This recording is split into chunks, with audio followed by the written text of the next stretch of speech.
Hold on, girl. Wait.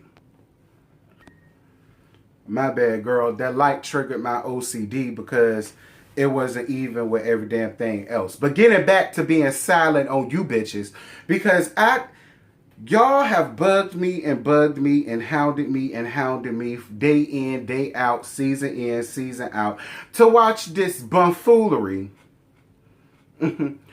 called Love After Lockup. So I was sitting up in here, I wasn't doing nothing, and I said, you know what? I'm going to go on ahead before I take a shower and do everything.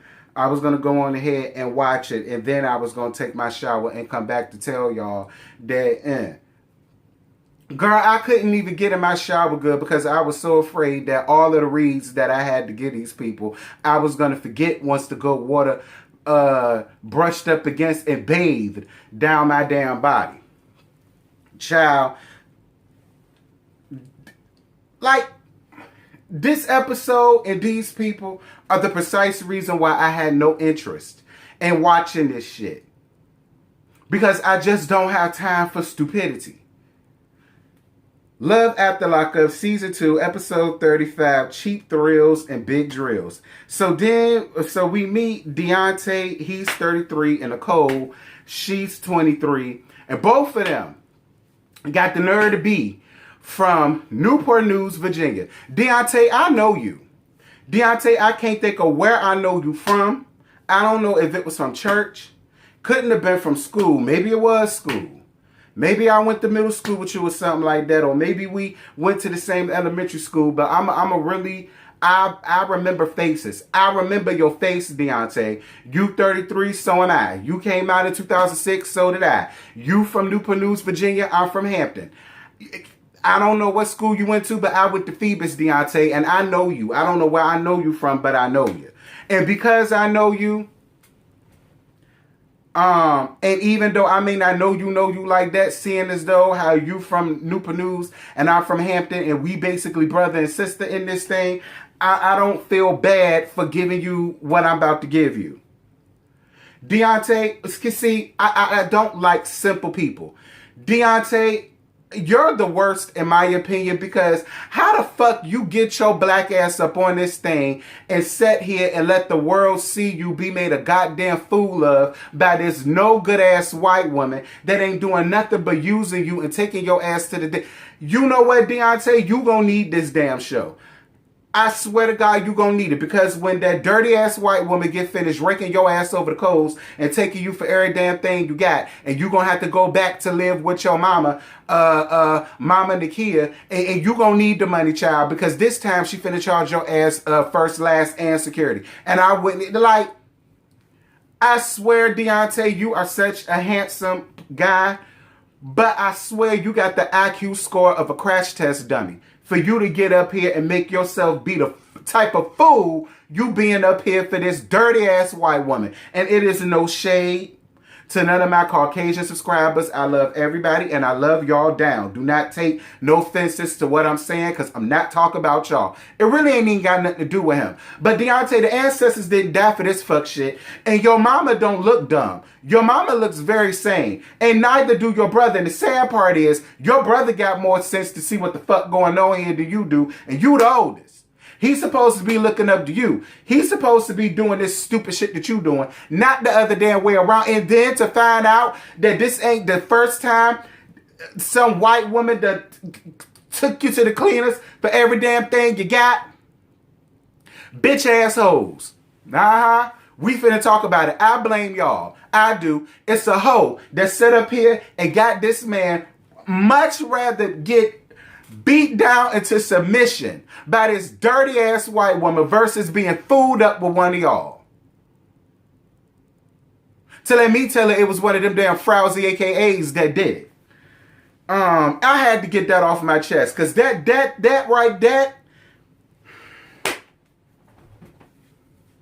hold on.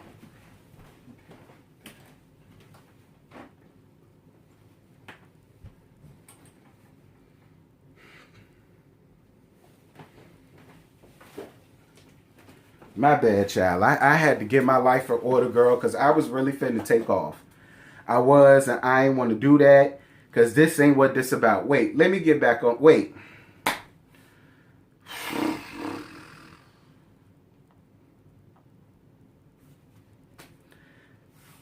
So Deontay and Nicole met on a prison dating site, and she's in jail for robbery, and he got engaged to this bitch. Then this fool goes up under his bed and pulls out a sex doll. Okay, not an ordinary sex doll, just the one that got the titties, the torso, and the ugly ass coochie that he had the nerve to name that Nicole Jr. All right, talking about somehow he's loyal and he don't want to cheat on her, and talking about how the hose was much smaller and all the rest of this stuff. Talking about how, you know, he excited because she never had a black dude before. And that's another thing. People like you make me sick. Because I'm not understanding how y'all could take so much pride or so much joy in somebody saying, oh, I've never been with a black guy before. Let me give, like, why is that such a conquest to y'all? Like, that's the stupidest shit I've ever heard in my life. And y'all be so excited. Getting back to this frowsy ass sex doll that where the holes is a whole lot bigger than that. I hope so. I hope so, because something tells me while the rest of us was joining in the class during the high school reunion, your ass was sitting on the sideline with the rest of the LD cheering, quiet as it's kept. That's the vibe that you give off, Deontay. It really is. It really is. So you gonna have to have money, and you gonna have to have you some good ass dick, because I'm just like, you got to come. And he do look like he got some good ass dick, girl. Quiet as it's kept. Deontay look like he'll bust your ass. Girl, he look like he get hoes headaches in the bedroom because his stroke game is just debonair. And I think it's about long. And I think it's long. I think it's a little bit girthy, but I think it's more length than girth. That's what he give me. And he look like he uncircumcised, because Mama Nikita look like me. She not about to be let no uncut nowhere. No God. Anyway, so then his bestie Derek ain't here for it. Don't worry about it, Derek. I ain't here for it either. You sitting up there, bought this girl 2 Michael Kors watch, bought her the latest iPhone, bought her AirPods or whatever the hell it's called, then turned around and gave this girl $1,000 in cash, then turned around and bought this girl over $300 worth of fucking wine. Like, Derek, what the hell y'all doing around there? Y'all sitting up here calling him dumb, slow, and retarded, and he is. But what the hell is y'all doing? Moving on. So then we meet Brittany and, Lord Jesus. Dear God, help us all, Lord. Then we meet Brittany. Like, this is why I ain't want to watch this shit, because I knew it. Then we meet Brittany. Brittany is 33, and we meet Ray. Ray is 29, and both of them from Houston, Texas. So she's spoiled rotten. She's some spoiled little black girl who grew up not in the hood, grew up in the suburbs, and the parents spoiled her ass rotten. And she has a thing for bad boys. Go figure. He went to jail for drug possession, and he was sentenced to 4 years. Her friends are worried about what her strict parents are going to say, and they feel like her last relationship is responsible for the type of men that she's picking now. And at some point, when can we blame these foolish ass women? I get it. What you've been through, and you know, it can be a pattern, but isn't it up to that person to change the cycle? Isn't it up to that person to come to the common realization that, I keep picking the same type of men, or my coochie keep queeving for the wrong type of man. So is it the man, or is it me? See, because you can't keep blaming the men and the men that she had in her life in the past, because she picked them niggas. And she's steady picking the wrong type of dudes. So can we just put some stupid on her too? Just a little bit, a sprinkle? Can we just sprinkle a smidgen of stupid on her too? Can we stop putting it all on the no good, dirty ass men? Because we all know niggas ain't shit. She went into that knowing that. So whatever. Moving on, girl. So then we get down to Rachel. Excuse me. Bless me.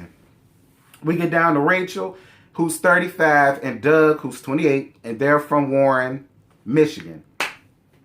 Rachel is an engineer, and she was in the Marine Corps for 4 years, but she's attracted to bad boys. And Doug is in prison for a weapons charge. She's been with 3 convicts before, but she really likes Doug. She felt like Doug was the one, and she got married to this man while he was in jail. And she's been basically taking care of his 12-year-old son because his mom was heavily into drugs, and the daddy ain't no good either. He in jail. And my whole thing is to you, Rachel, you a special kind of fool. Don't get me wrong. You supposed to, listen, it takes a village to raise a child. And his mama got a lot going on. But where the grandmama? Where the auntie? Where the uncle? Where the cousin? What, you know what I'm saying? Where's the uncle where's the uncle that's a monk? You know what I'm saying? Where the uncle that's a neurosurgeon? You know what I'm saying? Where the auntie that's a real estate agent?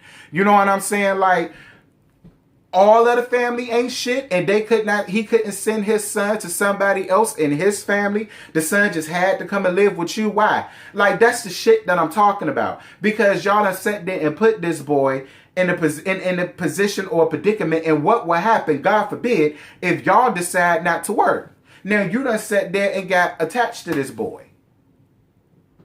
Because to let me tell you, he just needs you to be a goddamn babysitter while he locked the hell up. And some tells me that once he finally decides to get whatever the hell he needs to get up out of you, he will have no problems removing him and his son, for that matter, about your life, about your house, once he's done raking your ass over the coals too. Child, moving on. So then Courtney, who's 30, and Josh is 29, and they're from Urbana, Ohio. This right here took the cake. So he's in jail for robbery, and she wants to be a wife so bad, and she's only 30. She wants to be a wife so bad that this is her 3rd time getting married, okay? And she got married to this boy 6 months after they met. Not only that, they got married in jail, but not really, because she couldn't be there, and he couldn't be there either. 2 people, 2 proxies stood in the place for them getting married, and all they did was sign the marriage certificate. And the reason why that happened is because she was a correctional lieutenant at the same jail this man was housed in. And they're not allowed to mess around with them, sleep with them, or do anything. And it's also against the law there, apparently. Because once they found out what the hell she was doing, not only did she lose her job, her ass went to jail for 60 damn days. And because of that, she's on a 2-year probation. So now that he's about to get out of jail, he can't even come and live with her. He can't be released to her because she's on probation. And 2 felons can't be with each other. Now, she's not a felon, but she may as well be, because that's the way it is. He could quarantine with you for 14 days, but then after that, he got to be released to somebody else. He can't even be with you for 2 years. Like, what was the point of this? Everybody wants to blame it on love. Everybody wants to blame it on love. Try stupidity. Try brokenness. Try insecurity. Try fear of the unknown. Try low self-esteem. How about no self-esteem?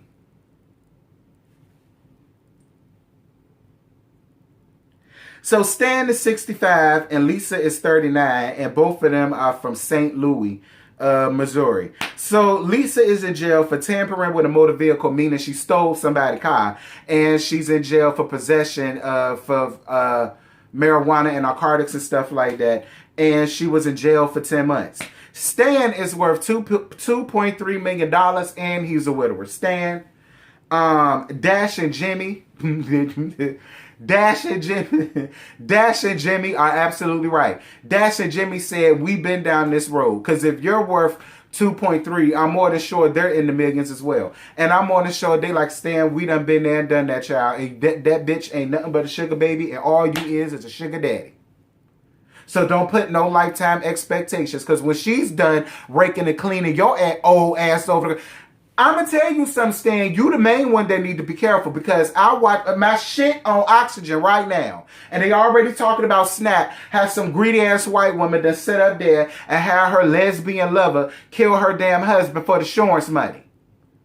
You and that god awful ass toupee you had on gonna be 6 feet under. You keep okay, Stan. All right, Stan. Whatever. Don't listen to us, because we don't know what we talking about.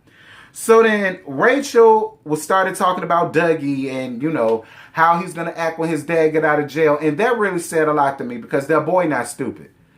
That boy already knows my mama not shit and my daddy not shit, because he basically said that. But what he also said was, after I get done giving him a piece of my mind for leaving me out here by myself and then leaving me in the care of you, and I don't even know you like that. Like, thank you so much for inviting me into your nice home. You didn't have to do it. You know what I'm saying? But I'm more than sure this young boy is going to be going through a lot. I know he is. He's going to be going through a lot when he gets older. He is, and he's going to have a lot to say.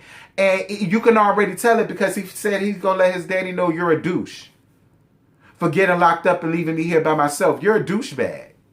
He said he was going to say it to his daddy. He also said he was going to give him a big hug, and he's going to allow him a chance to get back into his life. You know, the forgiveness of children are just phenomenal. You could do the most low down, dirty, despicable things to a child, but because they want that relationship so bad, they're willing to forgive you. The forgiveness of children is something else. Like, it really is. So Dante telling his mama Nakia